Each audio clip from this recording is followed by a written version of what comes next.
So first ஒரு basic question.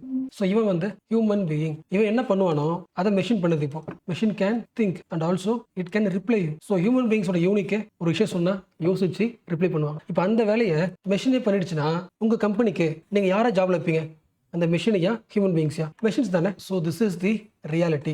ஆக்சுவலாக இந்த ரியாலிட்டி பார்க்கறதுக்கு ஒரு டிஸ்டோபியன் மாதிரி தெரியும், ஏதோ ஃபியூச்சர் ப்ராப்ளம் மாதிரி தெரியும். பட் இந்த ப்ராப்ளத்துக்குள்ளேயும் ஒரு பயங்கரமான ஒரு ஹோப் இருக்கு. ஹியூமன் பீயிங்ஸ் லிபரேட் ஆகிறதுக்கு ஒரு சான்ஸ் இருக்கு. அதை பார்க்கலாம். பட் அதுக்கு முன்னாடி சில ஃபேக்ட். ஸோ இப்போ சொல்லுங்க, வாட் இஸ் தி ரியாலிட்டி? எல்லா ஃபேக்டரிஸ்லையும், even banks, even shopping mall, AI உள்ள வர ஆரம்பிச்சிச்சு. AI is entering into the factories, banks and shopping mall. ஏன்னு வச்சுக்கலாம், அது அப்டேஷன், ஒரு அப்டேட்டட் வெர்ஷன், ரோபோட்ஸாக வச்சுக்கலாம், எனிதிங். எக்ஸாம்பிள் சொல்கிறேன், ரியல் எக்ஸாம்பிள். நீங்கள் அமேசான் ஃப்ரெஷ்ஷுக்கு போறீங்க, கடைக்கு போறீங்க. வழக்கமாக கடையில் யார் இருப்பா? ஒரு கேஷியர் இருப்பார். இப்போ தேவையில்லை. அந்த பொருள் எடுக்கிறீங்க, ஸ்கேன் பண்றீங்க, பே பண்றீங்க. அப்போ அந்த வேலையை ஒரு மிஷின் பண்ணும்போது இவருக்கு அந்த ஜாப் போயிடுச்சா? சேம் லைக் நீங்க ஒரு பேங்க் போறீங்கன்னா அந்த பேங்க்ல ஒரு ஜூனியர் கிளர்க்கு செய்ய வேண்டிய வேலையை ஒரு ஏஐ பாட் பண்ணிடுது. ஸோ HDFCல, ஐசிஐசிஐல, ஈவன் SBIல ஜஸ்ட் 1 இயர்ல 2.7 மில்லியன் queries. மக்களோட டவுட்ஸ், இந்த லாஸ்ட் 1 இயர்ல கேட்ட டவுட்ஸ், கஸ்டமர்ஸோட டவுட்ஸ் வந்து 2.7 மில்லியன் queries மட்டும் இந்த சாட் பாட் வந்து ஆன்சர் பண்ணிருக்கு. So machine can work 24/7, no rest, salary தேவையில்லை, அடிக்கடி ட்ரைனிங் பண்ணிட்டே இருக்கணும் அவசியம் கிடையாது. அப்போ இவ்வளவு பாசிட்டிவ் இருக்கும்போது all the business will hire the machines தானே. All the business loves automation. இதான் ரியாலிட்டி. அப்போ இப்படி யோசிங்க. இப்போ இருக்கிற வேர்ல்டை ரெண்டா பார்க்கலாம். ஒரு சைட்ல டெக்னாலஜி, ஏஐ, அது ஸ்மார்ட் ஆக இன்னொரு சைட்ல உங்களுக்கு தெரிஞ்சது யூஷுவல் காமன் ஹியூமன்ஸ் பண்ணிட்டு இருக்கிற எல்லா ஜாபையும் இவங்க ஈஸியாக பண்ணிட்டு இருக்காங்க, முடிச்சுட்டு இருக்காங்க. So who feels insecurity? Workers, human beings. என்ன ரீசன்? Job cut. வேர்ல்டு பேங்கோட ரீசன்ட் டேட்டா, இந்தியாவில் இப்போ என்ன ஜாப்ஸ் இருக்கோ, இந்தியா பேஸ்ட் ஜாப்ஸ், அந்த ஜாப்ஸ்ல 50% ஜாப்ஸால இப்போ இந்தியன்ஸ் பண்ற ஒர்க்ஸ்ல, இந்தியன் பண்ற ஒர்க்ல 50% ஒர்க்கை ஆட்டோமேஷனே பண்ணிடும் அடுத்த 10 வருஷத்துல. என்ன அர்த்தம்? அப்போ அடுத்த 10 வருஷத்துல 2 ஜாப்ல கண்டிப்பா ஒரு ஜாப் ஏஐ தான் பண்ணும். ஸோ பாதிக்கு பாதி ஜாப் என்னாகும்? குறைய வாய்ப்பு இருக்கு. ஸோ ஒன்ஸ் அகைன், ஒரு சைடில் இன்னோவேஷனால, ஆட்டோமேஷனால கம்பெனிக்கு ஆல்ரெடி பிஸ்னஸ் பண்ணுறவங்க ரிச்சர், கெட்டிங் மோர் ப்ராஃபிட். இப்படி லேபர்ஸ்க்கு சம்பளம் தர தேவையில்லை, லேபர்ஸை கட் பண்ணிடலாம். ஒரு சைடில் ப்ராஃபிட் வில் இன்க்ரீஸ். அதுக்கு ஈக்குவலாக இன்னொரு வேர்ல்டு என்ன ஆகுது? நிறைய பேருக்கு ஜாப் கட் ஆகுதா? So they might feel insecure. அப்போ இன்இக்வாலிட்டி என்ன ஆகலாம்? இன்னும் பெருசாகலாம்ல, மக்கள் பாவர்ட்டி பக்கம் வரலாம்ல, ஹங்கர் ஆகலாம்ல, சம்பளம் கிடைக்காது, இன்செக்யூரிட்டி, டிக்னிட்டி எல்லாம் போயிடும்ல. உங்களுக்கு புரிஞ்சிருக்கும். பட் மை ரெஸ்பான்சிபிலிட்டி இன்னும் ஒரு தடவை ரிவிஷன் பண்ணிடுறேன். ஸோ டெக்னாலஜி, ஏஐ, ஆட்டோமேஷன், இது எல்லாம் இம்ப்ரூவ் ஆக யாருக்கு ப்ராஃபிட்? பிசினஸ்க்கு ப்ராஃபிட். என்ன ரீசன்? ஒரு ஹியூமன் லேபர் பண்ண வேண்டிய வேலையை அல்காரிதமே பண்ணிடும். அப்படின்னா ஸோ இதுக்கப்புறம் அந்த ஒர்க் பண்றதுக்கு இந்த லேபர் எதுக்கு? இவரை வேலையோட தூக்கிடலாம். அதான் ஃபர்ஸ்ட் பார்த்தோம். இந்தியாவில் மட்டும் பாதிக்கு பாதி ஜாபை ஆட்டோமேஷன் பண்றோம். அப்ப அத்தனை பேரை ஒரு பிசினஸ் வேலைக்கு வைக்க அவசியம் இல்லை, சம்பளம் தரணும் அவசியம் கிடையாது. ஸோ எல்லா பிசினஸ் கம்பெனிக்கும் எக்ஸ்ட்ரா ஒரு ஆளை வச்சு சம்பளம் தர்ற அந்த காசு என்னாகுது? ப்ராஃபிட்டா மாறுது. யாரால? ஆட்டோமேஷனால. So what is the conclusion? ஒரு சைட்ல ஏஐ டெவலப் ஆக இன்னொரு சைட்ல நிறைய லேபர்ஸ்க்கு ஜாப் கட் ஆகுது. இல்ல, ஜாப் கட் ஆகுதுன்னா இன்கம் இருக்காது, which means no food, no education, no ஹெல்த்தா. அப்ப இந்த பாதிக்கு பாதி லேபர்ஸோட லைஃப் என்ன மாறுது? இன்செக்யூர்டா. மணியே இல்லைன்னு அர்த்தம், அவங்க லைஃப் ஓவர் இல்ல, டிக்னிட்டி இருக்காது, வாழ முடியாது இல்ல. அப்ப இதை எப்படி சரி பண்ணலாம்? இதுக்கான சொல்யூஷன் என்ன? அது அப்புறம் பார்க்கலாம். பட் அதுக்கு முன்னாடி நம்ம கேட்க வேண்டிய ஒரு முக்கியமான கொஸ்டின், உண்மையாவே இந்த கம்பெனிக்கு ஒரு எக்ஸ்ட்ரா ப்ராஃபிட் வருதுல்ல, சர்ப்ளஸ் வேல்யூ, வழக்கமா கிடைச்ச ப்ராஃபிட்டை விட சர்ப்ளஸ் ப்ராஃபிட் கிடைக்கும். என்ன ரீசன்? ஒரு லேபர் பண்ண வேண்டிய வேலையை ஒரு அல்காரிதம் பண்ணிடுச்சு. அப்போ இவருக்கு தர வேண்டிய சம்பளத்தை தான் கட் பண்ணிட்டு வேலையை தூக்கிட்டு அவரோட லேபர் வேல்யூ தான் என்ன பண்றோம்? நம்ம கம்பெனியோட ப்ராஃபிட்டா மாறுது. கரெக்டா? அப்போ எவ்வளவு ஹியூமன் லேபர் கட் பண்றோமோ அந்த அளவுக்கு கம்பெனிக்கு எக்ஸ்ட்ரா ப்ராஃபிட்டா. பட் அந்த ப்ராஃபிட் வந்து உண்மையாவே அந்த கம்பெனி தான் போய் சேரணுமா? அந்த கம்பெனிக்கு தான் போய் சேரணுமான்றதை யோசிங்க. ஒரு 5 செகண்ட்ஸ் யோசிங்க. லாஜிக் புரியுதா? ஒன்ஸ் அகைன், அந்த ப்ராஃபிட்டோட பேசிக் சோர்ஸ் என்ன? ஏஐ. அதுக்கு பேசிக் சோர்ஸ் என்ன? அல்காரிதம். இந்த அல்காரிதத்துக்கு இன்னும் ப்ரெடிக்ட் பேக் சோர்ஸ் என்ன? டேட்டாஸ் தானே. யாரோட datas? It is the people's datas. ஒரு ஏஐ மாடல் ரெடி பண்றதுக்கு, ஒரு லார்ஜ் லாங்குவேஜ் மாடலை உருவாக்குறதுக்கு என்ன தேவைப்படுது? ஹியூமன் டேட்டா தேவைப்படுது. ஸோ நீங்க சொல்லுங்க, விச் இஸ் பெஸ்ட் ஏஐ? எந்த ஏஐ கிட்ட லார்ஜ் லாங்குவேஜ் மாடல், அதாவது எந்த ஏஐ வந்து நிறைய பீப்புளோட இன்ஃபர்மேஷனை படிச்சிருக்கோ அந்த அளவுக்கு அதோட பெர்ஃபார்மன்ஸ் இருக்கும், பெஸ்ட்டாக இருக்கும். அப்போ உன்னோட கம்பெனியில் நீ யூஸ் பண்ணுற ஏஐ வந்து இன்னொருத்தவங்க கம்பெனியை விட உன் கம்பெனியில் யூஸ் பண்ணுற ஏஐ வந்து பயங்கர எஃபிஷியன்சியாக இருக்கு. அதாவது ஒரு 10 பேர் 100 பேர் பண்ற ஒர்க்கை இன்னொரு கம்பெனியை விட எஃபிஷியன்ட்டா உங்க ஏஐ பண்ணுதுன்னா உன்னோட ஏஐ வந்து நிறைய மக்களோட டேட்டா படிச்சிருக்கு. அப்போ உங்க கம்பெனியோட ப்ராஃபிட் இருக்குல்ல, அதோட சோர்ஸ் என்னது? It is people's data. அப்போ பீப்புள்ஸ் டேட்டா இருக்கும்போது அந்த ப்ராஃபிட் எப்படி பிரைவேட் ப்ராஃபிட்டா மாறும்? It is social profit. Logic புரியுதா? நீ ஒரு ஏஐ கிரியேட் பண்ற, அந்த ஏஐக்கு மக்களோட வேல்யூ வாங்கிக்கிற, டேட்டா யூஸ் பண்ணி ட்ரெயின் பண்ற, அதை ட்ரெயின் பண்ணி அந்த இண்டஸ்ட்ரி கொண்டு வந்து அடுத்து என்ன பண்ற, அந்த இண்டஸ்ட்ரியில் ஒர்க் பண்ற அந்த ஹியூமனையே வெளியே அனுப்பிடுற. அவன் டேட்டா வாங்கியே அவனுக்கு வேலை இல்லைன்னு சொல்லிட்டு வெளியே அனுப்பிடுற. அப்போ உங்க கம்பெனிக்கு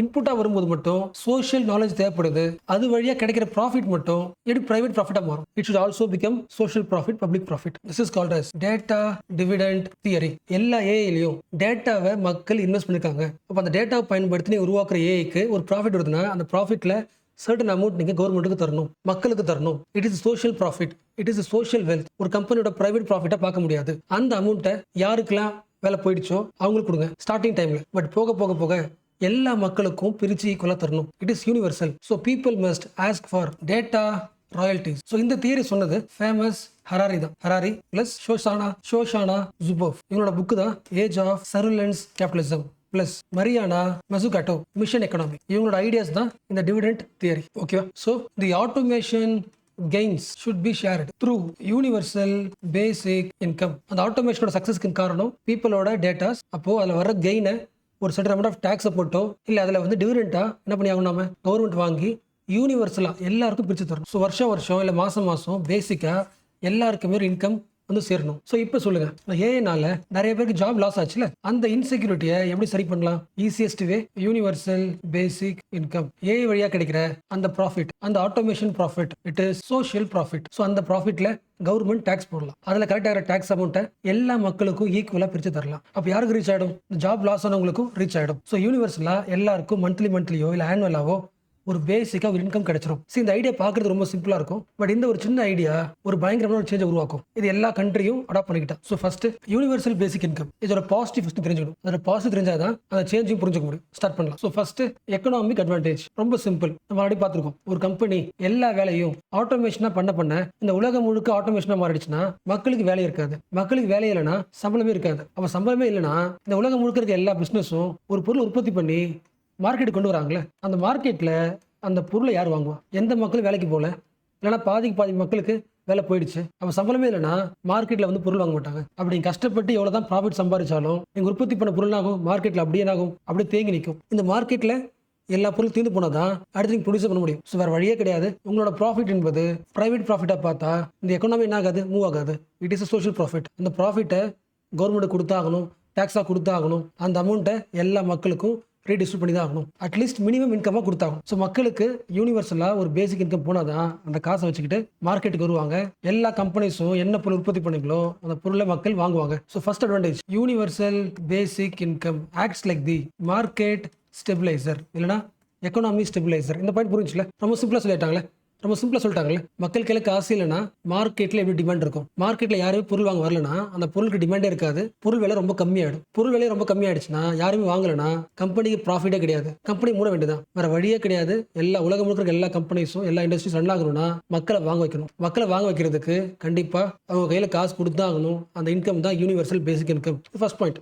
அண்ட் சில பேர் இப்படி யோசிக்கலாம், அப்போ எல்லா மக்களுக்கும் உழைக்காம காசு வருதா? அப்போ அந்த காசு வாங்கும்போது மக்களுக்கு எப்படி டிக்னிட்டி இருக்கும்? இது வெல்ஃபேரா வந்த காசு தானே. பட் இது வழக்கமான வெல்ஃபேர் மாடல் கிடையாது. அதுக்கு ஒரு பெஸ்ட் எக்ஸாம்பிள். ஃபர்ஸ்ட் ஜெர்மனில 1800 டைம்ல ஒரு ஐடியா கொண்டு வராங்க. ஒரு ஹியூமன் பீயிங்க்கு வயசான காலத்துல பென்ஷன் முக்கியம், ஹெல்த் இன்சூரன்ஸ் முக்கியம், ஆக்சிடென்ட் ஆயிடுச்சுன்னா ஆக்சிடென்டல் பெனிஃபிட் முக்கியம். இது மக்களுக்கு தரணும். பட் எந்த மக்களுக்கு? யாரெல்லாம் ஒர்க் பண்றீங்களோ, ஒரு கம்பெனில ஒர்க் பண்றீங்கன்னா அந்த ஒர்க்கர்ஸ்க்கு மட்டும் பென்ஷன் தரணும், இன்சூரன்ஸ் தரணும், மற்ற எல்லா பெனிஃபிட்ஸ் தரணும். அப்போ நீ ஒரு ஜாப்ல இருந்தனா உன் லைஃப் வந்து செக்யூரிட்டா இருக்கும். So security based on job. என்ன மாடல் இது? இது ஒரு வெல்ஃபேர் மாடல். உழைக்கிற மக்களுக்கு மட்டும் ஒரு வெல்ஃபேர். எங்க உருவாகுது? ஜெர்மனில. யார் உருவாக்குனது? Bismarckian model. ஓகேல? So insurance linked employment. உங்க சம்பளத்தில் கொஞ்சம் காசு சேவ் பண்ணுவீங்க, ஃபியூச்சர்ல யூஸ் பண்ணிக்கலாம். ஒரு கண்ட்ரியால எல்லா ஜாப்ஸையும் மானிட்டர் பண்ண முடியுமா? ஒரு பெரிய கம்பெனி ஃபார்மல் ஜாப்ஸை மானிட்டர் பண்ண முடியும்.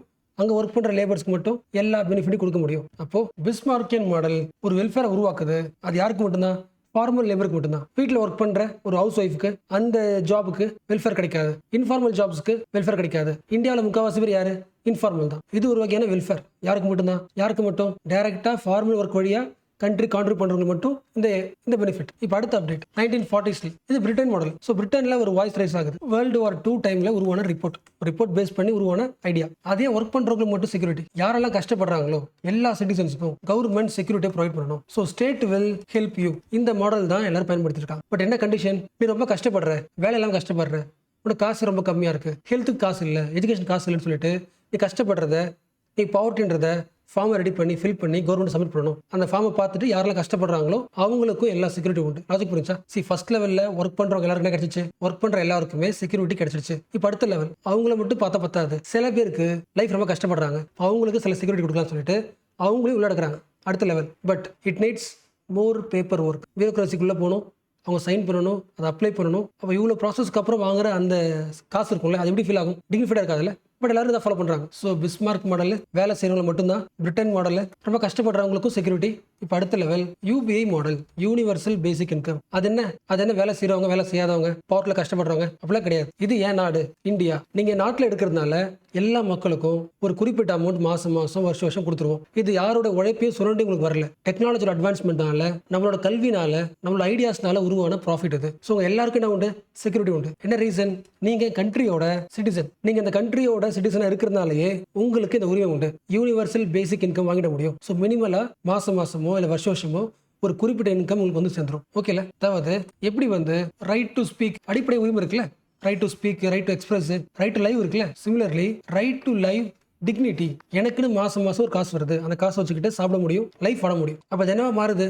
ரைட்ஸாக மாறுதுல்ல. என்ன ரைட்ஸ்? நான் உன் கண்ட்ரியில் வாழ்ந்துட்டு இருக்கேன். அப்போ உன்னோட கண்ட்ரியோட சிட்டிசனா நீ சிட்டிசனுக்கு பண்ண வேண்டிய ஒரு முக்கியமான டியூட்டி இருக்கு. ஒவ்வொரு சிட்டிசனுக்கும் இது ரைட்ஸ். இது நான் உன் நாட்டில் வாடுறேன், உன் நாட்டில் நான் டிக்னிஃபைடாக வாழணும். அந்த டிக்னிஃபைடாக வாடுறதுக்கு நீ எனக்கு யூனிவர்சல் பேசிக் இன்கம் கொடு. It is my right. நம்ம நாட்டில் டிக்னிஃபைடாக வாடுறதுக்கான உரிமை இது. உரிமை தொகை யாருக்கு? ஒரு குறிப்பிட்ட மக்கள் கிடையாது, எல்லாருக்குமே. Because universal. அப்போ என்ன பண்ண மாட்டோம்? கவர்மெண்ட் உனக்கு மட்டும் சலுகை பண்ணுது, அந்த பேச்சுக்கெல்லாம் இருக்காது. ஓகேல? அப்போ நீ அந்த கண்ட்ரியோட சிட்டிசனாக இருந்தா உனக்கு யூபிஐ உண்டு, யூனிவர்சல் பேசிக் இன்கம் உண்டு. So government gives you fixed, எந்த கண்டிஷன் கிடையாது, அன்கண்டிஷனல் கேஷ். நீ வேலைக்கு போறியா, வேலைக்கு போகலையா, கஷ்டப்படுறியா, பணக்காரனா, எதுவும் கிடையாது. Unconditional cash. மாசம் 1000 ரூபாவோ 2000 ரூபாவோ உனக்கு தரப்படுகிறது. யாரோட காசு அது? Social profit, automation dividend. அதுல இருந்து நாம எல்லாரும் பிரிச்சு எடுத்துக்கிறோம். இன்னும் சில பேருக்கு இந்த ஐடியாவை டைஜஸ்ட் பண்றது அவங்க மைண்ட்ல இது இன்னும் சாட்டிஸ்ஃபைபிளா இருக்காது. அப்படி சாட்டிஸ்ஃபைபிளா இல்லைன்னா இந்த கிளாஸை ஃபுல்லாக பாருங்க. இன்னும் மல்டிபிள் ரீசன்ஸ் இருக்கு. யூனிவர்சல் பேசிக் இன்கம் ஏன் முக்கியம்னு நிறைய ரீசன்ஸ் இருக்கு. இப்போதான் ஸ்டார்ட் பண்ணிருக்கோம். ஸோ அடுத்த முக்கியமான பாயிண்ட்,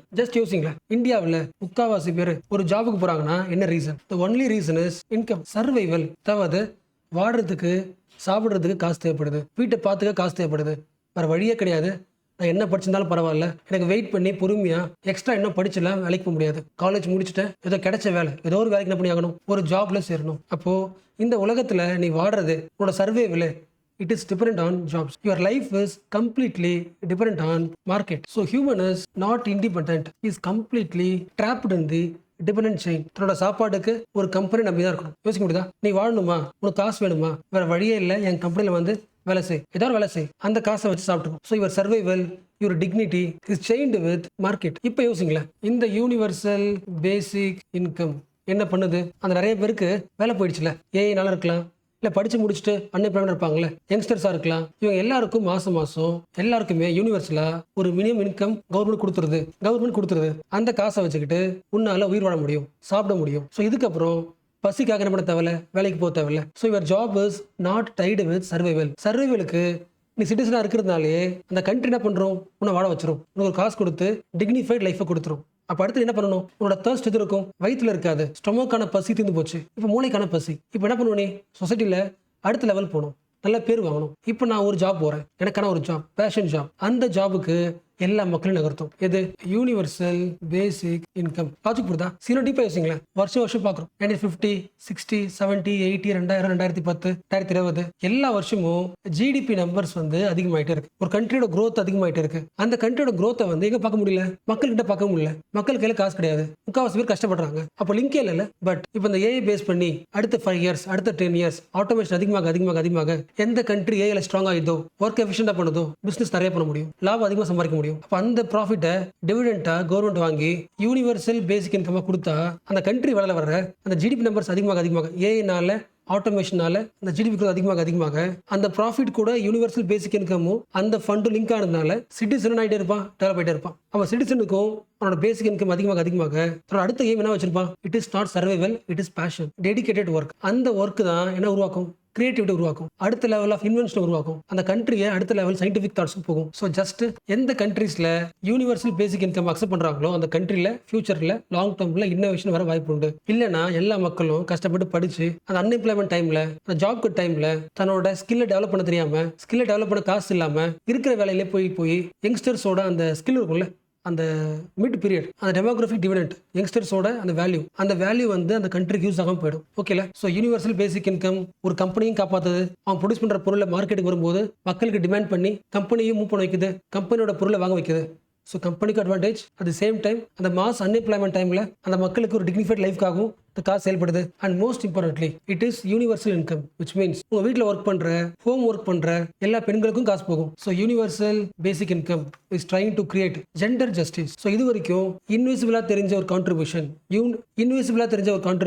யூபிஐனால, யூனிவர்சல் பேசிக் இன்கம்னால அந்த இன்விசிபிள் கான்ட்ரிபியூஷனுக்கும் ஒரு ஜஸ்டிஸ் கிடைக்கும். It becomes visible, their work also visible. ஓகேல. அப்போ இதுக்கு முன்னாடி வரைக்கும் பெண்கள் எல்லாம் வீக்கர் செக்ஷன், அவங்ககிட்ட காசு இல்லை, ஸோ காசு கொடுக்கலாம். உங்க ட்ரைபல்ஸ், உங்க சைல்டு, உங்க வீக்கர் கம்யூனிட்டிஸ், அதனால காசு கொடுக்கலாம். அப்ப கவர்மெண்ட் சேரிட்டபிள் ஒர்க்கா பண்ணிட்டு இருந்தது, இதுக்கப்புறம் கிடையாது. It is not charitable work, it is right based work, citizen centric work. அப்ப என்ன டிபேட் வராது, இந்த கவர்மெண்ட் வீக்கர் செக்ஷனுக்கு மட்டும் தான் வேலை செய்யுது, இந்த காசு தேவையற்ற காசுன்னு பேசுவாங்களே, அப்படி கிடையாது. It is right based amount. It helps in national growth, பசியை போக்குது, டிக்னிஃபைட் லைஃப் வாழ வைக்குது, அடுத்த கட்ட வேலையை யங்ஸ்டர் யோசிக்க வைக்குது. So it is right based citizenship model. இன்னொரு முக்கியமான பாயிண்ட், பொலிட்டிஷியன்ஸ் எல்லா பார்ட்டிஸும் என்ன பண்ணிருக்காங்க, நாங்க ஆட்சிக்கு வந்தால் உங்களுக்கு இவ்வளவு காசு கொடுப்போம், உங்களுக்கு இந்த சலுகை கொடுப்போம் அப்படின்னு சொல்லி இந்த டிரான்சாக்ஷனல் பாலிடிக்ஸ், எனக்கு நீங்க ஓட்டு போட்டீங்கன்னா நான் உங்களுக்கு இந்த பெனிஃபிட் கொடுப்பேன், இந்த பாலிடிக்ஸ் அழிஞ்சு போயிடும். பாப்புலிஸ்ட் கவர்மெண்ட் வராது, நான் உங்களுக்கு ஒரு ஹெல்ப் பண்ண போறேன், அதனால ஓட்டு போடுன்னு சொல்லுவாங்களே, அதுல இருந்து அடுத்த லெவல் மக்கள் யோசிப்பாங்க. பேசிக் நெசசிட்டிஸ் எல்லாமே அந்த யூபிஐனால ஹெல்த், எஜுகேஷன் எல்லாமே அந்த காசுல வந்துடும். அப்போ யாரு தரமான ஸ்டாண்டர்ட் ஜாப் உருவாக்குவாங்க, நம்ம லைஃப் அடுத்த கட்டத்துக்கு யோசிப்பாங்களே, அந்த ஐடியாஸ்லாம் எந்த கட்சி தராங்களோ அந்த கட்சிக்கு ஓட்டு போடுவாங்க. ஒரு கண்ட்ரியோட டெமோக்ராட்டிக் பாலிட்டிக்ஸ் என்ன ஆகுது, இம்ப்ரூவ் ஆகுதுல, because of universal basic income. Logic புரியுதா? ஒரு கண்ட்ரியோட கவர்னன்ஸ் மாரல் ஆர்கிடெக்சரா மாறுது. நான் ஆட்சிக்கு வந்தா உங்களுக்கு இதுக்கப்புறம் எக்ஸ்ட்ரா 5 கிலோ அரிசி கொடுப்பேன், இந்த மாதிரி பாப்புலிஸ்ட் வாய்ஸஸ்லாம் கேட்காது, மக்கள் கவனிக்க மாட்டாங்க. ஏன்னா பேசிக் இன்கம், எஜுகேஷன், ஹெல்த் எல்லா காசுமே ஒரு சிட்டிசனா இருக்கிறதுனாலே கிடைச்சிரும். ஸோ மக்கள் எதிர்பார்க்கறது யாரு தரமான ஸ்டாண்டர்ட் ஜாப் உருவாக்குவாங்க, ஸ்டாண்டர்ட் ஜாப் யார் உருவாக்குவாங்க, கண்ட்ரி அடுத்த லெவலுக்கு யார் கொண்டு போவாங்க, எந்த பார்ட்டி growth உருவாக்கும். ஏன்னா growth உருவாக்குனாதான் யூபி என்ன ஆகும், இம்ப்ரூவ் ஆகும். எந்த கண்ட்ரி, அப்ப எந்த பார்ட்டி ஒரு கண்ட்ரியோட growth சூப்பராக்குமோ அந்த பார்ட்டி கொடுப்படும். அப்ப டெமோக்ராட்டிக் பாலிடிக்ஸ் என்ன ஆகுது, இம்ப்ரூவ் ஆகுதுல. சி ஃபார் எக்ஸாம்பிள் சொல்றேன், அண்ட் மேபி சில பேர் இப்படி யோசிக்கலாம், ஒட்டுமொத்த கண்ட்ரிக்கு காசு தரணும்னா ரொம்ப அதிகமாக காசு ஆகும்ல. சரி, இப்போ இருக்கிற சிச்சுவேஷன்ல இந்தியா இஸ் டெவலப்பிங் கண்ட்ரி. இப்போ வருஷம் ஒரு ஆளுக்கு 7620 ரூபாய் இப்போ இருக்கிற காசை வச்சுக்கிட்டு, இன்னும் இந்தியா ஏஐலாம் இம்ப்ரூவ் ஆகவே இல்லை, ஏஐ ப்ராஃபிட்லாம் வாங்கல, டிவிடெண்ட் வாங்கல. இப்போ இருக்கிற ஸ்டேஜ்ல ஒவ்வொருத்தவங்களுக்கும் இந்தியாவில் இருக்கிறவங்களுக்கும் 7600 rupees கொடுத்தா இந்தியாவோட டோட்டல் ஜிடிபியில் 5% ஜிடிபி இந்த யூனிவர்சல் பேசிக் இன்கம்க்கு போயிடும். 5% காசு அதிகம் தான், பர்சன்டேஜ்ல கம்மி, பட் வேல்யூ ரொம்ப அதிகம் தான். அப்போ அவ்வளோ வேல்யூ என்ன பண்ணணும், ஜென்ரேட் பண்ணணும். அப்போ ஜென்ரேட் பண்ணணும்னா அந்த ஆட்டோமேஷன் டிவிடெண்ட், அதுக்கான டாக்ஸ் அதை உருவாக்கணும். அண்ட் ஆல்சோ ஃபைனலி எங்க கண்ட்ரியில் இன்னும் வரல, வந்ததுக்கு அப்புறம் இது பார்த்துக்கலான்னு சொல்ல முடியாது. ஆல்ரெடி ஜாப் கட் ஸ்டார்ட் ஆயிடுச்சு. So universal basic income becomes it is urgency. என்ன reason, already India is in 4th place global level இன்இக்வாலிட்டியில் 4th place. But what is GDP, வருஷம் 8% மேக்ஸிமம். வருஷம் ஜிடிபி 8% லெவலில் இருக்கு, பேரலா இன்இக்வாலிட்டியில டாப்ல இருக்கு. அப்போ ஒரு கண்ட்ரியோட growth இன்இக்வாலிட்டி சரி பண்ணல, மக்களுக்கு டிரான்ஸ்ஃபர் ஆகல. இப்போ ஏஐ வந்துருச்சுன்னா ஏஐ என்ன பண்ணும், இன்னும் கொஞ்சம் ஜாப்ஸ் கட் பண்ணும், இன்இக்வாலிட்டி இன்னும் பெருசாகும். அப்போ ஒரு கண்ட்ரி தன்னோட ஈக்குவாலிட்டி சரி பண்ணணும்னா ஒரு வழியே கிடையாது, யூபிஐ இம்ப்ளிமெண்ட் பண்ணி தான் ஆகணும். அண்ட் யூனிவர்சல் பேசிக் இன்கம் இந்தியாவில் கொண்டு வரது ரொம்ப ஈஸி. ஆல்ரெடி ஜன்தன் பிளான்ல எல்லாரோட ஃபோன் நம்பர், எல்லாரோட பாஸ்புக்கு, ஃபோன் அக்கௌண்ட், எல்லாரோடைய ஃபோன் நம்பர், பேங்க் அக்கௌண்ட் எல்லாமே ஆல்ரெடி கனெக்ட் ஆயிடுச்சு. ஸோ யூனிவர்சலா எல்லாருக்குமே அவங்க நம்பர் வச்சுக்கிட்டு பேங்க் அக்கௌண்ட் வச்சுக்கிட்டு ஈஸியா மணி அனுப்பிட முடியும். ஸோ என்ன குறையும், லீக்கேஜ் குறையும். அதாவது இது வரைக்கும் யாரெல்லாம் பாவர்ட்டி, யாரெல்லாம் பெண்கள், யாரெல்லாம் ட்ரைபல்ஸ்னு ஒரு மெக்கானிசம் ரெடி பண்ணி, ஒரு கவர்னன்ஸ் ரெடி பண்ணி அவங்களுக்கு மட்டும் காசு அனுப்புறதுக்கு ட்ரை பண்ணுவாங்க. ஸோ ஃபோக்கஸ்டா சில பேருக்கு அனுப்பும்போது நிறைய பேர் மிஸ் ஆகும், லீக்கேஜ் ஆகும், ரீச் ஆகாது, அது எக்ஸ்ட்ரா காஸ்ட் ஆகும். இப்போ அந்த பிரச்சனை தேவையில்லை, எல்லாருக்கும் income, universal basic income. Leakage என்ன ஆகும், குறையும். இந்தியாவில் பவர்ட்டி இருக்கிறதுனால தான் சைல்டு லேபர் இருக்கு. பாப்பீங்கல்ல, நம்ம ஊர்ல எத்தனை நார்த் இந்தியன்ஸ் ஒரு 10th படிக்கிற பசங்க ஒர்க் பண்ற, நீங்க பாத்திருப்பீங்க, ரியாலிட்டி பாத்திருப்பீங்க. இப்போ சொல்லுங்க, அந்த ஃபேமிலிக்கு யூனிவர்சல் பேசிக் இன்கம் கிடைச்சா சாப்பாடு மேனேஜ் பண்ண முடியும். ஸோ குழந்தைங்களோட ஸ்கூல் அட்டெண்டன்ஸ் அதிகமாகும், அது அதிகமாயிடுச்சுனாலே நியூட்ரிஷன் இம்ப்ரூவ் ஆயிடும். ஓகேல. அப்போ ஒரு கண்ட்ரியோட ஹியூமன் டெவலப்மெண்ட் இண்டெக்ஸை இம்ப்ரூவ் பண்ற அளவுக்கு ஸ்கோப் யாருக்கு இருக்கு, யூனிவர்சல் பேசிக் இன்கம் இருக்கு. ஸோ ஓகேல. இப்போ பேசின எல்லா பாயிண்ட்டுமே இந்த ஆர்டிகளோட summarisation. Redraw the welfare architecture place a UBI in the centre. இந்த வெல்ஃபேர் பாலிடிக்ஸ்லாம் விட்டுருங்க, யூபிஐ கொண்டு வாங்க. UBI is a right based model.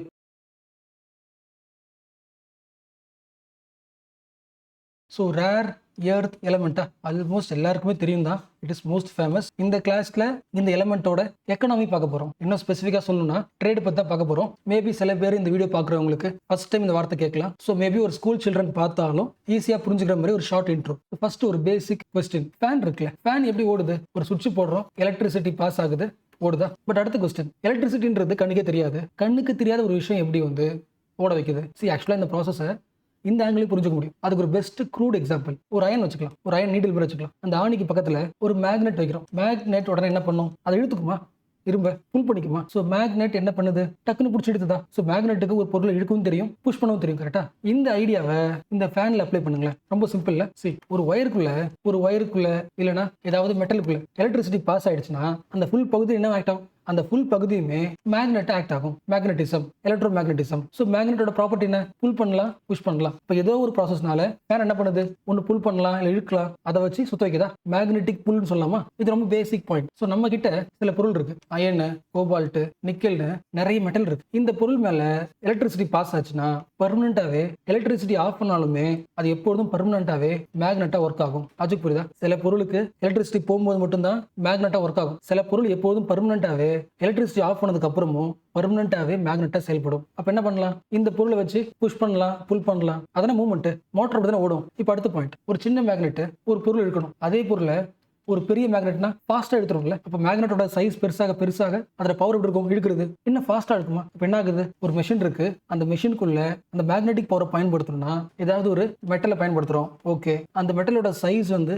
பெருசா இருக்க பவர் எப்படி இருக்கும்? ஃபாஸ்டா இருக்குமா? அந்த புல்லிங் பவர் இருக்கும், ஃபாஸ்டா இருக்கும். கரெக்டா? அப்போ ஒரு பெரிய பவர்ஃபுல் ஒரு மெஷினை உருவாக்கணும்னா அது சைஸ் எப்படி இருக்கணும்? ரொம்ப பெருசா இருக்கணும்ல. ஏன்னா மேக்னெட்டை பெருசாக்க மெஷின் சைஸ் என்ன ஆகும்? பெருசாகும். பட் இப்ப பார்த்தோம்ல, ரேர் எர்த் மெட்டல்ஸ் வச்சுக்கலாம், இல்ல எலமெண்ட்ஸ் வச்சுக்கலாம். எக்ஸாம்பிள் நியோடிமியம், டைஸ்ப்ரோசியம் மேல படிச்சோம்ல, இந்த கோபால்ட், நிக்கல் படிச்சோமா?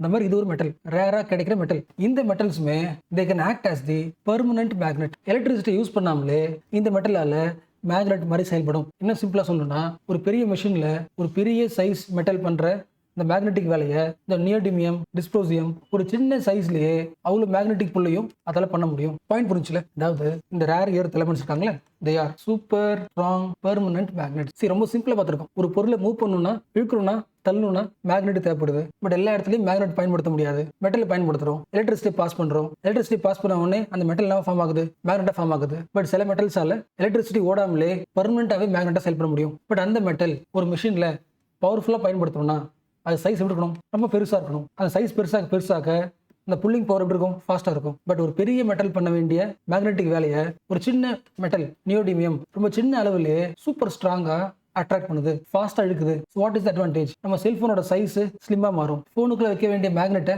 இந்த ரேர் எர்த் எலமெண்ட் பயன்படுத்தினா பெரிய சைஸ் மெட்டல் தேவையில்லை, ஒரு குட்டியா வச்சாலே போதும், சூப்பர் ஸ்ட்ராங் ஒர்க் ஆகும். இப்போ யோசிங்க, எலக்ட்ரிக் வெஹிக்கல்ஸ் அதுவும் ஓடணும், என்ன தேவை? மேக்னெட்டிக் பவர் தேவை. அப்போ அவ்வளவு பெரிய வண்டிக்கு பெரிய மேக்னெட்னா பார்க்க பெருசா இருக்கும். பட் இந்த மெட்டலை பயன்படுத்தும் போது சின்ன ஸ்பேஸ்லேயே கம்மி அளவிலே சூப்பர் ஸ்ட்ராங்கா அந்த ஒர்க் பண்ணுது. ரொம்ப காலத்துக்கு இந்த மெட்டல்ஸோட இந்த மேக்னெட்டிக் பவர் இருக்குல்ல, அந்த மெட்டலுக்குள்ள இருக்கிற இந்த மேக்னெட்டிக் பவர் ரொம்ப காலத்துக்கு இருக்கும். They don't lose magnetism very easily. ஓகேல? அப்போ எல்லா மிஷின்ஸ்லயும் இந்த ரேர் எர்த் எலமெண்ட் பயன்படுத்தினா நிறைய இருக்கு. ஒவ்வொரு மெட்டலுக்கும் ப்ராப்பர்ட்டி இருக்கு. டெக்னாலஜிக்கு சொல்றேன். இதை பயன்படுத்தும் போது சின்ன ஸ்பேஸ் தான் போதும், கம்மி அளவு போதும், ஃபாஸ்டா இருக்கும், மோஸ்ட் எஃபிஷியன்டா இருக்கும். யோசிக்க முடியல? அப்போ ப்ராசஸிங் எப்படி இருக்கும்? ப்ராசஸிங் ஃபாஸ்டா இருக்கும், அதிகமாக ஹீட் ஆகாது. அப்போ ஃபியூச்சர் முழுக்க என்ன தேவை? ஏஐ தேவை. ஏஐக்கு என்ன தேவை? எலக்ட்ரிசிட்டி தேவை. அவ்வளோ எலக்ட்ரிசிட்டி ரன் ஆகணும்னா அந்த மேக்னெட்டுக்கு ஸ்ட்ராங் பவர் இருக்கணும். இது எல்லாமே ரேர் எர்த் எலமெண்ட்ல கிடைக்குது. இப்போ சொன்னது ஒரே ஒரு எக்ஸாம்பிள் தான். இந்த ரேர் எர்த் எலமெண்ட்ஸ் மொத்தமா ஒரு 17 இருக்கு. ஒவ்வொரு எலமெண்ட்டுக்குமே ஒரு யூனிக் இருக்கு. ஃபார் எக்ஸாம்பிள், நமக்கு எப்படி இந்த வேர்ல்டு தெரியுது? லைட் ஆப்போசிட்ல இருக்கு, நம்ம கண்ணுக்குள்ள போகுது, கண்ணுக்குள்ள ஒரு லென்ஸ் இருக்கு, அதை எடுத்துக்கிட்டு நம்ம பாக்குறோமா? அப்ப நம்ம லென்ஸ் இருக்குல்ல, நம்ம லென்ஸ் வந்து எந்த அளவுக்கு எல்லா லைட்டையும் லைட்டுக்குள்ள நிறைய கலர்ஸ் இருக்குல்ல, ஒரே டைம்ல எல்லா கலரும் உள்ள வருது. ஒரே சின்க்ல வந்து லென்ஸ்ல படும்போது கரெக்டா சின்கான மட்டும் தான் கரெக்டா தெரியும். ஒவ்வொரு கலரும் லேட்டா பட்டுச்சுன்னா என்ன ஆகும்? பிளர் ஆகுமா? அப்ப எந்த லென்ஸால எல்லா லைட்ஸையும் எல்லா கலரையும் கரெக்டா ஒரே டைம் வாங்கி சின்க்ரனைஸ் பண்ணி தர முடியுதோ பார்க்க எப்படி இருக்கும்? ஷார்ப்பா இருக்குமா? அதுக்கு புரிஞ்சுல? அப்ப நார்மலா ஒரு லென்ஸ் பயன்படுத்தும் போது லைட்டை உள்ள வாங்கி ரிஃப்ளெக்ட் பண்ணும்போது லைட்டா பிளர்டா இருக்கும். கேமராவில் அது சரி பண்றதுக்கு 1 2 3 4 5 என்ன பண்ணுவாங்க? ஒரு 6 7 லென்ஸை போட்டு எல்லாத்தையும் சேர்த்து சிங்க் பண்ணி ஷார்ப்பா தருவாங்க. பட் இவ்வளவு தேவையில்லை. லேண்ட் தனம் இருந்துச்சுன்னா one of the rare earth element. அந்த லென்ஸ்ல லேண்டனையும் மிக்ஸ் பண்ணிட்டீங்கன்னா இமேஜ் என்ன பண்ணுது, இன்னும் கொஞ்சம் ஷார்ப்பா சிங்க்ரனைஸ் பண்ணுது, எல்லா கலரையும் ஈஸியா என்ன பண்ணுது, சிங்க் பண்ணிக்குது. ஸோ ஷார்ப்பா வருது. ஸோ இந்த மாதிரி ஒவ்வொரு ரேர் எர்த் எலமெண்ட்டுக்கும் ஒரு யூனிக் இருக்கு. ஸோ ஓரளவுக்கு இந்த எலமெண்டோட யூனிக் புரிஞ்சிச்சுல. அப்போ இந்த எலமெண்ட்டை சூப்பர் எலமெண்ட்னு சொல்லலாம்ல. பட் என்னன்னு சொல்றோம், ரேர் எலமெண்ட் சொல்றோமா, ரேர் எர்த் எலமெண்ட் சொல்றோமா. என்ன ரீசன், எர்த்துக்குள்ள ரொம்ப ரேரா கிடைக்கும் அப்படின்னு கிடையாது. எர்த்ல இந்த எலமெண்ட்ஸ், அதாவது இந்த 17 மெட்டல்ஸை நீங்க எர்த்துக்குள்ள பார்க்க முடியும். பட் ரொம்ப சிம்பிளா கிடைச்சிடாது. நிறைய மெட்டல்ஸ்குள்ள மிக்ஸ் ஆயிருக்கும், ரொம்ப தின் லெவல்ல மிக்ஸ் ஆயிருக்கும். லாஜிக் புரியுதா? எர்த்துக்கு கீழே நிறைய மினரல்ஸ் இருக்கு. அந்த மினரல்ஸ்குள்ள இதோட கம்போசிஷன் ரொம்ப தின்னா மிக்ஸ் ஆயிருக்கும். அப்ப அந்த மினரல்ஸ் எடுத்து இந்த 17 எலமெண்ட்டை மைன் பண்ணி அதை ஃபில்டர் பண்ணி எடுக்கிறதுக்கு ரொம்ப ரிஸ்கி. அதுக்கு ஹை லெவல் டெக்னாலஜி தேவைப்படும். அதனால ரேர் எர்த் எலமெண்ட் ரொம்ப கஷ்டப்பட்டு ஹை டெக்னாலஜியோட ப்ராசஸ் பண்ணி தான் எடுக்க முடியும். Okay, so what is the main point? இப்போ இருக்கிற டெக்னாலஜியில் அந்த ரேர் எர்த் மெட்டலை பயன்படுத்தணும்னா 2 ப்ராசஸ். ஃபர்ஸ்ட் எர்த்ல இருந்து என்ன பண்ணுவீங்க, அதை மைன் பண்ணுமா, எடுக்கணுமா. So production. ஸோ இப்போதைக்கு குளோபல் லெவலில் 60% இது பண்றது யாரு, சைனா. அதுக்கு என்ன மீனிங், இன்னும் 40% கண்ட்ரீஸ் எர்த்துக்குள்ள இருந்து மைன் பண்ணி ப்ரொடியூஸ் பண்றாங்க.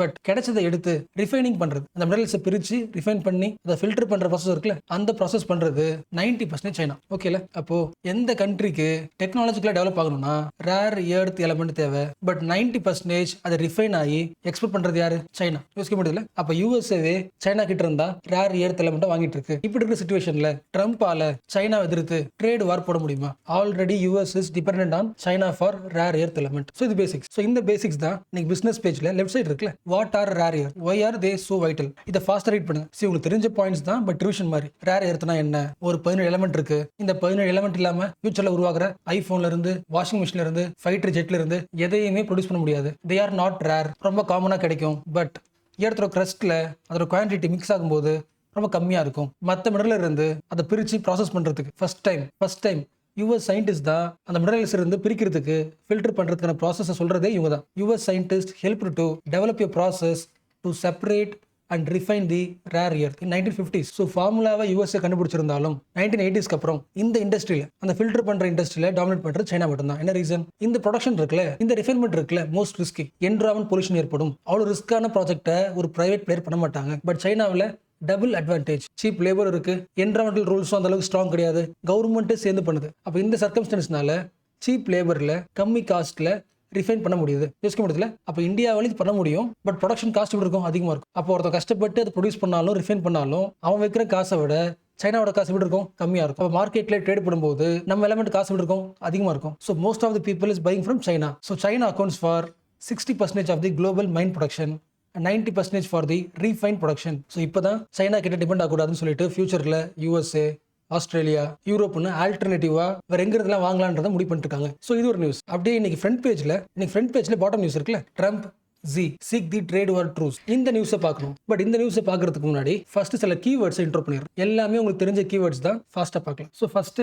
சில கீ டேர்ம்ஸை பார்க்கலாம். ஸோ ட்ரேட் வார்னு சொன்னதுக்கு அப்புறம் நமக்கு எந்த கண்ட்ரி ஞாபகம் வரும், யூஎஸ்ஏ, சைனாவா? அதுக்கு முன்னாடி what is trade war?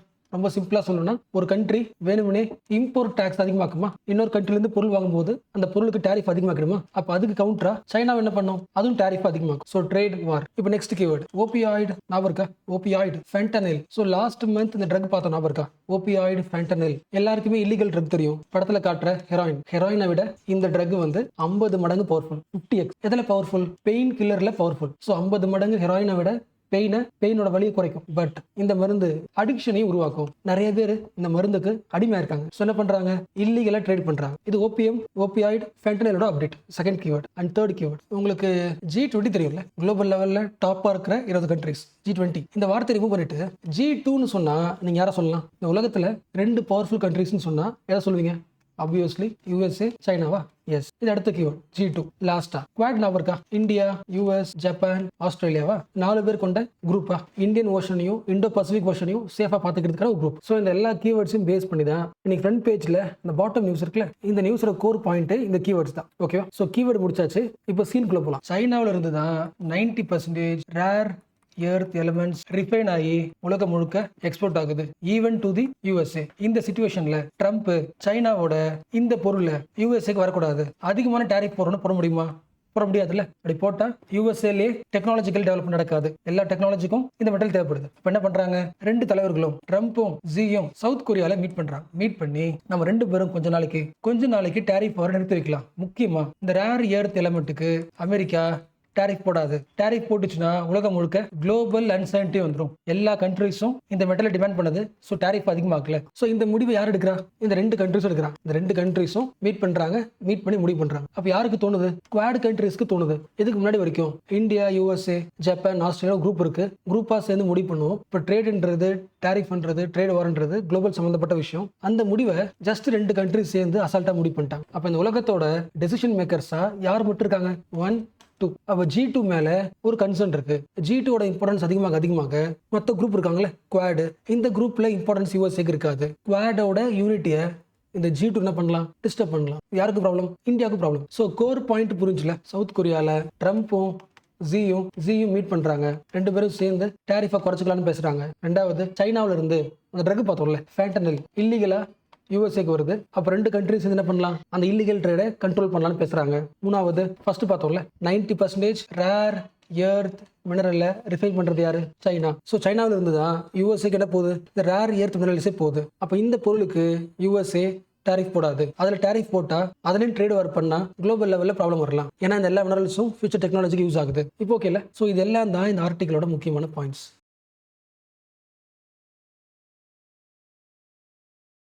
So நான் ஒரு கம்பெனி ஆரம்பிக்கிறேன். கம்பெனி சூப்பராக டெவலப் ஆகுது. நிறைய பேர் ஜாயின் பண்ணுறாங்க. க்ரோ ஆகிட்டே இருக்கு. இப்போ அடுத்து இன்னொரு பிரான்ச் போட போகிறேன். அடுத்து 3rd பிரான்ச், 4th பிரான்ச் நிறைய எக்ஸ்பேண்ட் பண்ண போகிறேன். அப்போ அந்த எல்லா பிரான்ச்சும் உருவாக்குறதுக்கு என்னோட பேங்க்ல இருக்க சேவிங்ஸை மட்டும், அந்த காசை மட்டும் எடுத்து இன்வெஸ்ட் பண்ண நினைச்சா முடியாது. ஒரு கம்பெனியை பயங்கரமாக டெவலப் பண்ணணும்னா அதுக்கு ஹியூஜ் ஃபண்டு தேவை. ஸ்டார்ட் பண்ணுறதுக்கு குட்டி அமௌண்ட் போதும், பட் பயங்கரமாக டெவலப் ஆகணும். இன்டர்நேஷனல் கம்பெனி மாற்றணும்னா ஒரு பெரிய ஃபண்டு தேவை. அப்போ அந்த ஃபண்ட் எங்கே வாங்கலாம், பேங்க்ல வாங்குறது வேஸ்ட்டு, வட்டி கட்டணும். ஈஸியஸ்ட் வழி நம்ம கம்பெனியோட ஷேர்ஸை மக்களுக்கு விற்கலாம். ஷேர் மார்க்கெட்டில் நம்ம ஷேர்ஸை விற்கலாம். மக்கள் என்ன பண்ணுவாங்க, நம்ம கம்பெனிக்கு நல்ல பேர் இருக்கு, அப்போ யாருக்கெல்லாம் இன்ட்ரெஸ்ட்டோ அவங்களோட காசை நமக்கு போடுவாங்க, இன்வெஸ்ட் பண்ணுவாங்க. ஸோ ஃபர்ஸ்ட் டைம் என்னோட ஷேர்ஸை நான் ஷேர் மார்க்கெட்டில் ஷேர் பண்ணுறேன். மக்கள் ஃபர்ஸ்ட் டைம் வாங்க போகிறாங்க. இதுக்கு பேர் என்ன, இனிஷியல் பப்ளிக் ஆஃபரா. முதல் முறையாக பப்ளிக்கு, மக்களுக்கு என்னோட ஷேர்ஸை ஆஃபர் பண்ண போகிறேன், IPO. எல்லா மக்களும் தன்னோட சேவிங்ஸை நம்ம கம்பெனியோட ஷேர்ஸ்லேயே இன்வெஸ்ட் பண்ணுறாங்க. வருஷம் அந்த கம்பெனியோட ப்ராஃபிட் அதிகமாகிட்டே இருக்கும். அப்போ நம்ம 1% ஷேர் வாங்கினாலும், அந்த கம்பெனியில் ஒரு 1% ஷேர் வாங்கினாலும் வருஷம் அந்த 1% ஷேர் காசு ஆகும், ப்ராஃபிட் அதிகமாக இருக்கும். அதில் மெயின் எய்மே ரொம்ப பழைய கீவேர்டு தானே. UPSC படிக்கணும்னு அவசியம் கிடையாது, எல்லாருக்குமே தெரிஞ்சது தான். ஸோ IPO ஒரு கீவேர்டு முடிஞ்சு போச்சு. இப்போ அடுத்து சேம் கான்செப்ட் தான். நான் வேற எக்ஸாம்பிள் சொல்கிறேன். இப்போ என் லேண்டை நான் விற்க போகிறேன், இல்லை என் வீட்டை விற்க போகிறேன்.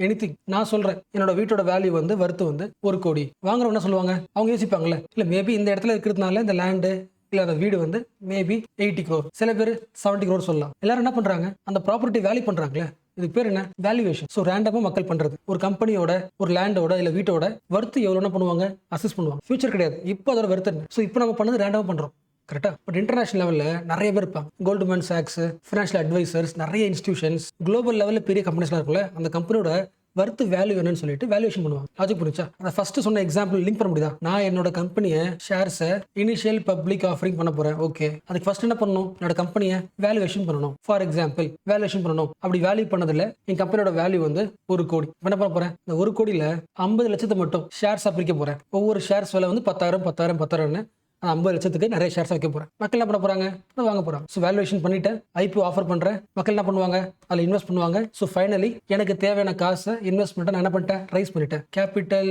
ரைசிங். இந்த 3 கீவேர்ட் பேசிக் தானே. என்னோட கம்பெனி IPO பண்ண போறேன், வேல்யூவேஷன் பண்றேன், வேல்யூ பண்ணிட்டு ஷேர்ஸை தரேன், மக்கள் இன்வெஸ்ட் பண்றாங்க, என்னோட கேபிட்டலை ரைஸ் பண்ணிட்டேன். ஸோ இந்த பேசிக்ஸ் நம்ம பார்க்குறோம். இந்த நியூஸ் பார்த்தீங்களா, பிசினஸ்ல ஹெட்டிங் படிங்களா, OpenAI, அதாவது ChatGPT கம்பெனியோட head OpenAI lays ground work for up to 1 trillion IPO. So OpenAI கம்பெனியை தன்னோட ஷேர்ஸை விற்க போறாங்க. வேல்யூவேஷன் பண்ணதுல 1 trillion. ஓகேவா? அப்போ இது நியூஸ் முக்கியமானு கேட்டால் முக்கியம். என்ன ரீசன், OpenAI முதல் முறையாக ChatGPT ரிலீஸ் பண்ணும்போது அதோட மெயின் இன்டென்ஷனாக வந்துச்சு, நாங்கள் ஒரு நான் ப்ராஃபிட் கம்பெனி, ஜஸ்ட் ஒரு ஹியூமன் சென்டர்டு AI உருவாக்குறது எங்கள் பிளான். இப்போ என்ன மாறுது, ப்ராஃபிட் கம்பெனியாக மாறுது. தன்னோட பிரான்ச்சை பெருசாக போகுது, கம்பெனி பெருசாக போகுது, ப்ராஃபிட் பேஸ்ட் கம்பெனியாக மாற போகுது. இப்போ யாரில் இன்வெஸ்ட் பண்ணுறீங்களோ ப்ராஃபிட் கிடைக்கும். ஸோ நான் ப்ராஃபிட்லேருந்து ப்ராஃபிட் கம்பெனியாக மாறுது. இதுக்கு பேர் என்ன, கார்பரேட் ரீஸ்ட்ரக்சரிங். ஒரு கம்பெனி தன்னோட அட்மினிஸ்ட்ரேஷனை மாற்றுது. இப்போ அடுத்த பாயிண்ட், 1990s மைக்ரோசாஃப்ட் எப்படி பெரியாலோ 2000 கூகுள், இப்போ 2020 OpenAI. ஸோ இவன் தான் வரலாம் ஃபியூச்சர்ல பெரிய கம்பெனி. இந்த கம்பெனில ஆல்ரெடி 2019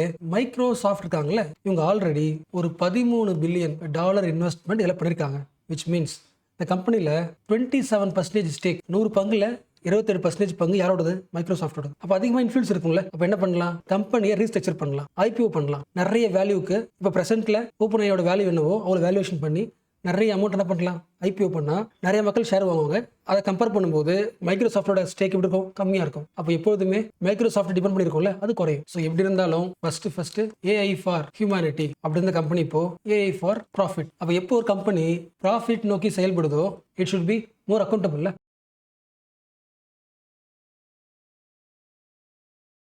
ஸோ இன்னைக்கு ஃப்ரண்ட் பேஜில் இந்த பாட்டம் நியூஸ் பார்த்தீங்களா? Uncontested polls. ஒரு இன்ட்ரெஸ்டிங்கான ஒரு கேஸ். இது ரொம்ப சிம்பிள் தான், ஸ்டார்ட் பண்ணலாம். உங்க ஊரில் எலெக்ஷன் நடக்குது, இது உங்க தொகுதி. பட் உங்க தொகுதியில் கேண்டிடேட் இருக்காருல்ல, வேட்பாளர், ஒரே ஒரு கேண்டிடேட் மட்டும் தான் எலெக்ஷனில் நிற்க போறேன்னு சொல்லிட்டு நாமினேஷன் ஃபைல் பண்ணியிருக்காரு. வேற யாருமே போட்டி போட இல்லை, யாருமே நிற்கல. அப்போ நீங்க எல்லாரும் போலிங் பூத்துக்கு போயிட்டு என்ன பண்ணுவீங்க? அந்த ஷீட்ல அவர் பேர் மட்டும் தான் இருக்கும். ஸோ போலிங் நடத்துறதே வேஸ்ட் தானே. அப்போ இந்த மாதிரி சுச்சுவேஷன்ல, அதாவது ஒரு சீட்டு தான் வேகன்சி, பட் போட்டி போடுறது ஒரு கேண்டிடேட் தான். அப்போ சீட்டும் கேண்டிடேட்டும் ஈக்குவலா இருக்கும்போது லாஜிக் புரியுதா? ஒரு கேண்டிடேட் ஒரு சீட்டு தான் இருக்கு. மேபி இன்னொருத்தர் போட்டி போடாருன்னா 2 கேண்டிடேட் ஒரு சீட்டு போட்டி போடலாம். பட் யாருமே இல்லை, ஒரு கேண்டிடேட் ஒரு சீட்டு தான். அப்போ கேண்டிடேட்டும் சீட்டு ஈக்குவலா இருக்கும்போது, ஒன்று இருக்கும்போது போலிங் நடத்துறது வேஸ்ட். போலிங்கை கேன்சல் பண்ணிடலாம். ரெப்ரசன்டேஷன் ஆஃப் பீப்புள் ஆக்ட் 1951 இருக்கிற ஒரு செக்ஷன் 53 கிளாஸ் 2 சொல்ற பாயிண்ட். ஓகேல? ஸோ செக்ஷன் 53 கிளாஸ் 2 என்ன சொல்லுது?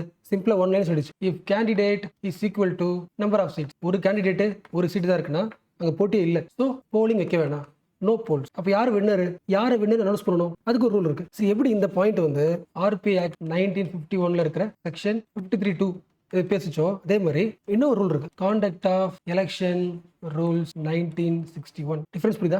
இந்த செக்ஷன் வந்து போலிங் நடத்த வேணாம், கேண்டிடேட்டும் சீட்டு ஈக்குவலா இருக்கு. ஸோ போலிங் கேன்சல் பண்ணிக்கலாம் சொல்லியாச்சு. படுத்த என்ன கேன்சல் பண்ணியாச்சு. ஓகே, யார் ஜெயிச்சாங்க அனௌன்ஸ் பண்ணுவோம்ல, அந்த அனௌன்ஸ் பண்றதுக்கான ப்ரொசீஜர் ரூல்ஸ் இதுல இருக்கு. கான்டக்ட் ஆஃப் எலெக்ஷன் ரூல்ஸ் 1961 இதுல இருக்கிற ரூல் நம்பர் 11 தெளிவா சொல்லிடுச்சு. அந்த ஏரியாவில் ரிட்டர்னிங் ஆஃபீஸர் ஒருத்தர் இருப்பார். இந்த எலெக்ஷன் வேலை செய்யற ரிட்டர்னிங் ஆஃபீஸர் அவர் தான் என்ன பண்ணுவாருன்னா இந்த செக்ஷனையே இம்ப்ளிமெண்ட் பண்ணணும். அதாவது அவர் தான் அனௌன்ஸ் பண்ணணும். போட்டி போட யாருமே கிடையாது, ஒரே ஆள் தான், ஒரே ஒரு வேட்பாளர். ஸோ அன்அப்போஸ்டு, போலிங் வைக்கிறதே வேஸ்ட். ஸோ நோ போலிங்னு நீங்க தான் அனௌன்ஸ் பண்ணணும் அப்படி சொல்ற ரூல்ஸ் தான் இது. Rule number 1. Rule number 11. So போலிங்கை கேன்சல் பண்ணிட்டு என்ன பண்ணுவாருன்னா ஃபார்ம் எடுப்பார். உங்க ஊரில் நடக்கிற எலெக்ஷன் வந்து ஜென்ரல் எலெக்ஷன் ஆச்சுன்னா, தேர்தல் வரும்ல, இந்த ஃபுல் இயருக்கு தேர்தல், ஜென்ரல் எலெக்ஷன் ஆச்சுன்னா ஃபார்ம் நம்பர் 21 எடுப்பார். அதுவே வந்து உங்க ஊருக்கு மட்டும் பை எலெக்ஷன் ஆச்சுன்னா form number 21B by election. அந்த எலெக்ஷனை பொறுத்து இந்த ஃபார்ம் எடுப்பார். ஃபார்ம் எடுத்துட்டு இந்த கேண்டிடேட் தான் இந்த தொகுதியோட வின்னர், இஸ் அன்அப்போஸ்ட், யாருமே இல்லை, அவர் தான் ஜெயிச்சாருன்னு சொல்ல முடியும். ஓகே, இப்போ இந்த ஃபுல் ப்ராசஸ் புரிஞ்சா? அந்த ஃபுல் ப்ராசஸ் எப்படி இருக்கு? ஒரு தொகுதி இருக்கு, போட்டி இல்லை, நாங்கள் ஓட்டும் போடல, ஒரு ஆஃபீஸர் இருக்காரு, அவர் சொல்லிட்டார் யார் ஜெயிச்சிட்டாங்கன்னு சொல்லிட்டு அவரே சொல்லிட்டார். அப்போ நாங்கள் எதுக்கு? நாங்கன்னா யாரு? Voters, people. எங்களுக்கு ஒரு உரிமை இருக்குல்ல, எங்களுக்கு யாரை பிடிக்கும்னு சொல்லி நாங்கள் ஓட்டு பண்ணுவோம்ல. அப்போ இந்த தொகுதியில், எங்க தொகுதியில் எங்களுக்கு ஃப்ரீடம் ஆஃப் எக்ஸ்பிரஷன் ஆர்டிகல் 19 என்ன பண்ணப்பட்டிருக்கு? வயலேட் செய்யப்பட்டிருக்கு. லாஜிக் புரியுதுல? எங்களுக்கு யாரை பிடிக்கும் பிடிக்காதுன்னு எங்க ஒப்பீனியனை எக்ஸ்பிரஸ் பண்றதுக்கு இடம் எல்லாம் போயிடுச்சு. ஸோ ஆர்டிகல் 19 இஸ் வயலேட்டட் அப்படின்னு கேஸ் கொடுத்துருக்காங்க. இப்போ உங்களோட பாயிண்ட் ஆஃப் சொல்லுங்க. இந்த ஆர்குமெண்ட்டை நீங்க டிஃபெண்ட் பண்ணணும். எப்படி நீங்க டிஃபெண்ட் பண்ணுவீங்க? ட்ரை பண்ணி பார்க்கலாம். ஒரே ஒரு பாயிண்ட் இருக்கு. நீங்க ஒரு கடைக்கு போறீங்க, ஆப்பிள் வாங்க போறீங்க. அங்க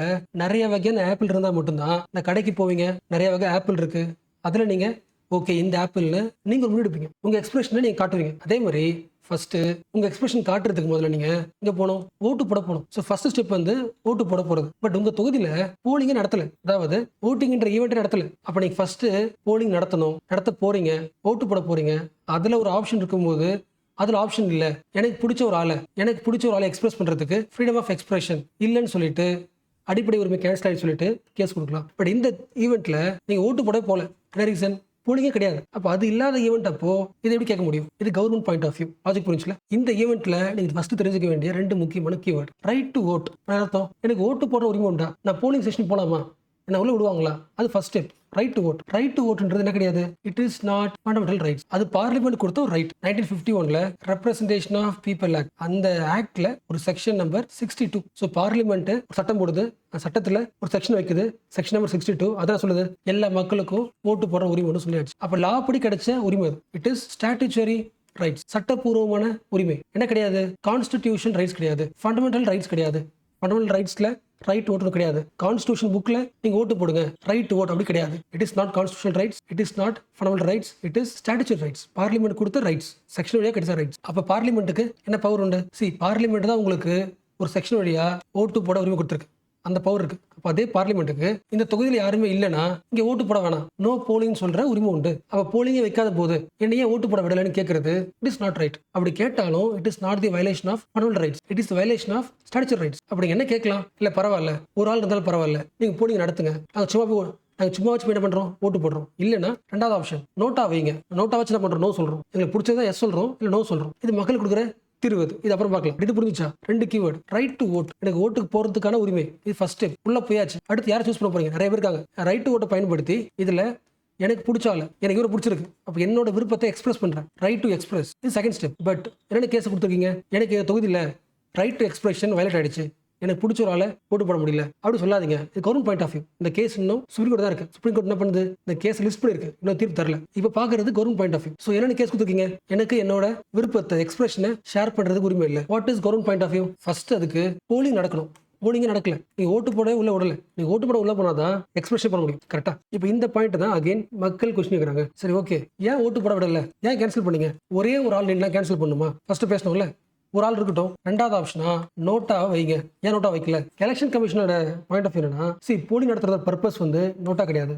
நோட்டான்றவங்க பர்சன் லிஸ்ட்ல வர மாட்டாங்க, ஜஸ்ட் ஒரு ஆப்ஷன். அது அந்த ஆப்ஷன் எப்போ இருக்குன்னா, நிறைய பர்சன்ஸ் இருக்கும் போது தான் நோட்டா இருக்கும். None of the above. அப்போ யாருமே இல்ல தொகுதியில ஒரே ஒருத்தவங்க கூட தான் நிக்கிறாங்கன்னா அங்கேயும் போலிங் நடத்தணும்னா ஃபர்ஸ்ட் என்ன பண்ணுவீங்க, நோட்டாவையும் ஒரு பர்சனா ஒரு ஆளா நினைச்சு அந்த போலிங்ல வைக்கணும்னு சொல்லிட்டு பார்லிமெண்ட் ஆக்ட் என்ன பண்ணணும், மாத்தணும், திருத்தணும் அப்படின்றது ஒப்பீனியன். ஓகேல, ஓரளவுக்கு புரிஞ்சுல? எஸ். இப்போ இந்த கேஸ்ல தெரிஞ்சுக்க வேண்டிய சில கீவேர்ட்ஸ் மட்டும் தான். இன்னும் தீர்ப்பு வரல, தீர்ப்பு வரும்போது டைமென்ஷன்ஸ் மாறும். ஸோ இப்போ தெரிஞ்சுக்க வேண்டியது 4 பாயிண்ட் தான், பேசிக் 4 பாயிண்ட்ஸ். ஃபர்ஸ்ட், இந்த தொகுதியில நடந்த ஈவெண்ட்டுக்கு பேர் என்ன? அன்கான்டெஸ்டட் எலெக்ஷன்.